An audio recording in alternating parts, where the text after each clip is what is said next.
नमस्कार। एसोशियो शास्त्र में पुनः स्वागत है। आज की इस वीडियो में हम समाजशास्त्री हर्बर्ट स्पेंसर के उद्विकास सिद्धांत के बारे में जानेंगे। यह सिद्धांत समाज के विकास को एक जीवित जीव के रूप में देखता है। आइए उनके विचारों को समझते हैं और देखते हैं कि उन्होंने समाजों के विकास को किस प्रकार से समझाया। स्पेंसर ने अपनी पुस्तक फर्स्ट प्रिंसिपल्स में सर्वप्रथम इस सिद्धांत की चर्चा की तथा बाद में प्रिंसिपल्स ऑफ सोशियोलॉजी में इसके विमर्श को आगे बढ़ाते हैं।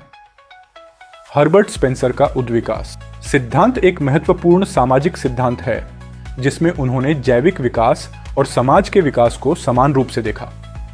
यह सिद्धांत चार्ल्स डार्विन के जैविक विकास सिद्धांत से प्रेरित है, लेकिन स्पेंसर ने इसे सामाजिक और सांस्कृतिक संदर्भों में लागू किया। स्पेंसर का उद्विकास सिद्धांत इस विचार पर आधारित है कि जैसे जैसे जीव अधिक जटिल होते जाते हैं, समाज भी धीरे धीरे साधारण संरचनाओं से जटिल संरचनाओं की ओर विकसित होता है। स्पेंसर के अनुसार समाज सरल संरचनाओं से जटिल संरचनाओं की ओर विकसित होते हैं। प्रारंभिक समाजों में सामाजिक संस्थान बहुत कम विभाजित होते थे। हर कोई समान कार्य करता था, लेकिन जैसे जैसे समाज विकसित होते हैं, उनके संस्थान जैसे सरकार, शिक्षा और अर्थव्यवस्था विशिष्ट और जटिल होते जाते हैं। सरलता से जटिलता के आधार पर स्पेंसर ने 4 प्रकार के समाजों की चर्चा की है। ये प्रकार समाज के सरल से जटिल रूपों की ओर क्रमिक विकास को दर्शाते हैं। सबसे पहले आते हैं सरल समाज, यानी छोटे और समान समाज। इन समाजों में लोग बहुत कम विभाजित होते हैं और सभी लगभग एक जैसे कार्य करते हैं, जैसे शिकार करना या भोजन एकत्रित करना। इन समाजों में कोई औपचारिक सरकार या जटिल आर्थिक प्रणाली नहीं होती। यह समाज एकजुट और समान होते हैं। उदाहरण के लिए प्रारंभिक जनजातीय समाज। दूसरे प्रकार का समाज है मिश्रित समाज। जैसे जैसे समाज बढ़ता है, यह छोटे सरल समाजों को मिलाकर एक बड़ा और अधिक संगठित रूप लेता है। अब इनमें कुछ विभाजन दिखाई देता है और एक सरल व्यवस्था की शुरुआत होती है। हालांकि ये समाज अभी भी तुलनात्मक रूप से सरल होते हैं। उदाहरण के लिए कृषक समाज। तीसरे प्रकार का समाज है द्विगुणित समाज, जो अधिक जटिल होते हैं। इन समाजों में संस्थाओं का विस्तार हो जाता है। सरकार, सेना, धर्म और शिक्षा जैसे संस्थान अलग अलग होते हैं। सामाजिक एवं आर्थिक संरचना में स्पष्ट विभाजन दिखाई देता है और समाज का आकार भी बड़ा होता है। अंतिम और सबसे जटिल प्रकार का समाज है त्रिगुणित समाज। ये समाज अत्यधिक विभाजित और संगठित होते हैं। यहाँ पर एक जटिल श्रम विभाजन, विशेषीकृत पेशे और एक व्यापक सरकार और कानून व्यवस्था होती है। आधुनिक औद्योगिक या उत्तर औद्योगिक समाज इस श्रेणी में आते हैं। इस प्रकार हर्बर्ट स्पेंसर के अनुसार समाज सरल संरचनाओं से जटिल संरचनाओं की ओर विकसित होते हैं, ठीक वैसे ही जैसे प्रकृति में जीवों का विकास होता है। समाज का यह विकास हमें समझने में मदद करता है कि कैसे मानव समाज समय के साथ अधिक संगठित और परिष्कृत होते जाते हैं। स्पेंसर ने समाज की तुलना एक जीवित जीव से की।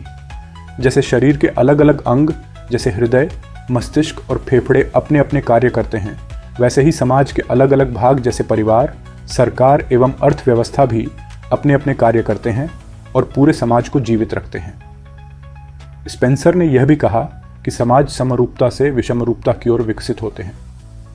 प्रारंभिक समाजों में लोग समान कार्य करते थे, लेकिन जैसे जैसे समाज विकसित होता है, भूमिकाएं विशेषीकृत हो जाती हैं और संस्थाएं अधिक विविध होती जाती हैं। उदाहरण के लिए सरल समाजों में एक डॉक्टर होता है जो सभी प्रकार के इलाज करता है, जबकि विकसित समाजों में आंखों के लिए अलग डॉक्टर, मानसिक बीमारियों के लिए अलग डॉक्टर, सर्जरी के लिए अलग डॉक्टर, हड्डियों के लिए अलग डॉक्टर की व्यवस्था रहती है। स्पेंसर के अनुसार एक समाज को संतुलित और स्थिर बने रहने के लिए उसकी सभी संस्थाओं को एक साथ मिलकर काम करना चाहिए। अगर कोई संस्था विफल हो जाती है तो पूरा समाज असंतुलित हो सकता है। स्पेंसर का सबसे प्रसिद्ध विचार था योग्यतम की उत्तरजीविता। उन्होंने यह सिद्धांत समाज में लागू किया और कहा कि केवल वही समाज या व्यक्ति जीवित रहते हैं जो वातावरण के अनुसार सबसे अधिक अनुकूलित होते हैं, जबकि कमजोर लोग या समाज धीरे धीरे समाप्त हो जाते हैं। हालांकि स्पेंसर का सिद्धांत क्रांतिकारी था, लेकिन इसके आलोचक भी हैं। स्पेंसर के उद्विकास सिद्धांत को यह कहकर आलोचना की गई है कि वह सामाजिक संघर्षों और असमानताओं की उपेक्षा करता है। समाज में संघर्ष और वर्ग भेद महत्वपूर्ण मुद्दे होते हैं, जिनका उनके सिद्धांत में समुचित स्थान नहीं है। योग्यतम की उत्तरजीविता का विचार विवादास्पद है, क्योंकि यह सभी सामाजिक समस्याओं का समाधान अनुकूलन में देखता है, जबकि समाज में अन्य कारक भी भूमिका निभाते हैं। अंत में यह कहा जा सकता है कि हर्बर्ट स्पेंसर का उद्विकास सिद्धांत हमें यह समझने का एक अनोखा तरीका प्रदान करता है कि समाज कैसे समय के साथ विकसित और अनुकूलित होते हैं। अगर आपको यह वीडियो पसंद आया हो तो कृपया सब्सक्राइब करें और हमारे अन्य एपिसोड्स भी देखें, जहां हम प्रमुख समाजशास्त्रियों और उनके विचारों पर चर्चा करते हैं। अगले वीडियो में फिर मिलते हैं। Till then, stay healthy, stay safe and keep reading.